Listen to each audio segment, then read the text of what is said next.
Hi, I'm Meredith Land here with your connection and a look at what's happening in North Texas. Let's talk about the weather. It's been a top story this week. Kevin is standing by. Yeah. And finally, there's a clearing. Looks beautiful, right? A beautiful day across North Texas. We call this a wonderful Wednesday. But remember the case yesterday? Yes. Here's a view what we saw at Lovefield at this time yesterday. And here's that view, Meredith, right now. Look at the magic of television. Nothing but a clear sky, nothing but that blue sky. Still, those winds are howling in at 22 miles per hour sustained. And to Dallas, about 23 at the airport, 22 in Fort Worth. But those wind gusts are still up there at 35 miles per hour at DFW, 29 into McKinney, and we're 26 miles per hour in Sulphur Springs. And those temperatures topping out into the upper 50s and to the lower to the mid 60s. But into your Thursday morning, how about some 30s and 40s? But feels like temperatures lower 30s to around the upper 30s, so bundle up again. But we'll see those afternoon highs Thursday, tad warmer, and to the upper 60s to lower 70s. Meanwhile, here's our next storm system off the coast of California, bringing those folks some rainfall. This is the one, Meredith, that would bring us some rain chances on Saturday, with high temperatures only in the 50s. Ouch. All right. Kevin, thanks so much. The cleanup efforts continue across North Texas as crews work to restore the power. Irving took a direct hit from a confirmed tornado yesterday, packing up to 110 miles per hour. And many streets have reopened now, but some schools are closed today. NBC5's Alana Quillen is along the path of that tornado on O'Connor Road and Pioneer Drive.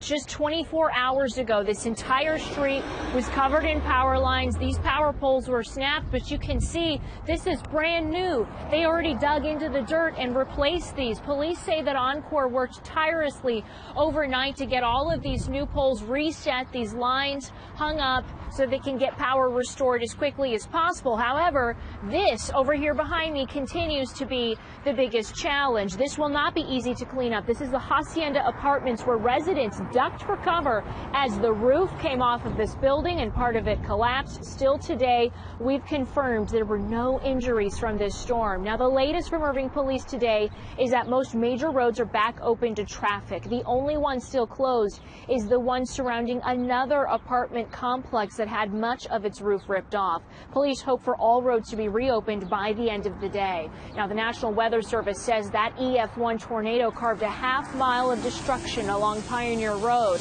The storm forced 350 people to evacuate from damaged structures in Irving. Police say hotels have stepped up with rooms for the next few days for those who did not have friends or family to stay with. I'm told Irving's emergency management and city staff will be coordinating for further help, as well as the Red Cross, as needs for resources continue in the aftermath. It breaks my heart that people do have to go through these things, but I'm happy that the Red Cross is here to help and to provide that assistance where we're needed. Meantime, school has been canceled today for 3 campuses in the affected area because of power outages. That includes Haynes Elementary, De Zavala Middle School, and Cardwell Prep. Irving ISD says those campuses should be able to resume as normal tomorrow, but they'll update parents if anything changes. All other schools in the district are operating normally. Now, some families are still staying in unaffected units of this apartment complex, and at least one resident told me that the power has been restored in some parts of it. Now, I do know that power crews have been staging in the parking lots around this apartment as their work continues to get the lights back on. Reporting in Irving, Alana Quillen, NBC5. We are following some breaking news right now in Hearst, Euless Bedford ISD. Police say 3 schools have been evacuated due to a threat.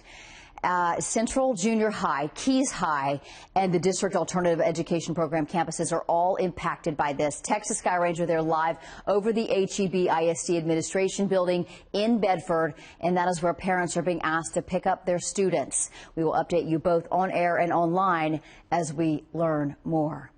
At the top of our planner today, it's Ash Wednesday. Today marks the beginning of Lent in the Christian tradition. Churches around the world are hosting services today, including the Vatican.